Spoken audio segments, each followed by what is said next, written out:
बिलासपुर में सांप के काटने से हुई मौत के नाम पर हुए करोड़ों के फर्जी मुआवजा घोटाले में अब एक बड़ा एक्शन होने जा रहा है।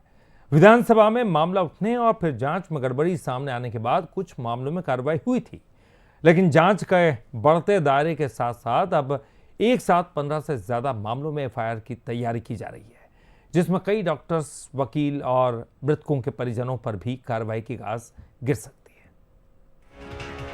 बिलासपुर में सांप के काटने से मौत के नाम पर हुए करोड़ों के फर्जी मुआवजा घोटाले में अब बड़ा एक्शन तय माना जा रहा है। जांच के दायरे में डॉक्टर, वकील और मृतकों के परिजन तक आ गए हैं। सर्पदंश से मौत के नाम पर फर्जी दस्तावेज तैयार कर मुआवजा लेने के मामले ने प्रशासन को सख्त कार्रवाई करने पर मजबूर कर दिया।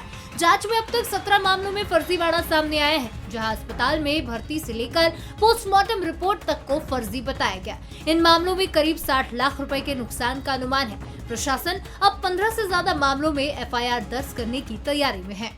कई मामले जो है फर्जी तरीके से नेक्सस के तहत जो है वो इस तरह से लोगों को राहत मिला है और इसमें एफआईआर भी दर्ज हुई है और इसमें लगातार कार्रवाई हो रही है और इसमें और भी विवेचना में भी हैं चीज़ें और जहाँ जहाँ जो भी दोषी पाए जा रहे हैं उनके विरुद्ध में कार्रवाई की जा रही है। जिन प्रकरणों में हमने ये पाया कि इसमें कहीं न कहीं गलत दस्तावेज, फर्जी दस्तावेज लगा के और मेडिकल रिपोर्ट, यहाँ तक कि मेडिकल रिपोर्ट भी फर्जी बनाई गई और कुछ में डॉक्टरों के द्वारा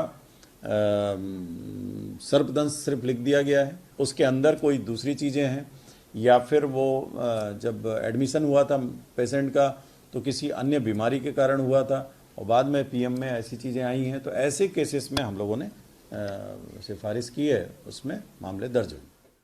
मामला सिर्फ बिलासपुर तक सीमित नहीं है। जशपुर में 96 मौतों पर करीब 3 करोड़ का मुआवजा दिया गया, जबकि बिलासपुर में 431 मौतों पर 17 करोड़ से ज्यादा राशि वितरित होने के आंकड़े ने भी सवाल खड़े कर दिए हैं।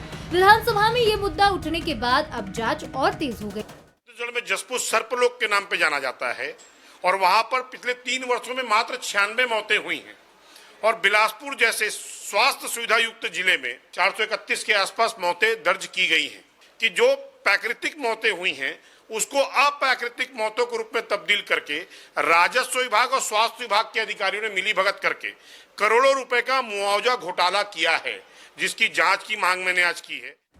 अब सवाल सिर्फ आर्थिक नुकसान का नहीं बल्कि पूरी मुआवजा व्यवस्था की विश्वसनीयता का है। देखना होगा कि प्रशासन इस कथित रैकेट के सभी जिम्मेदारों तक पहुंच पाता है या कार्रवाई कुछ मामलों तक ही सीमित रह जाती है।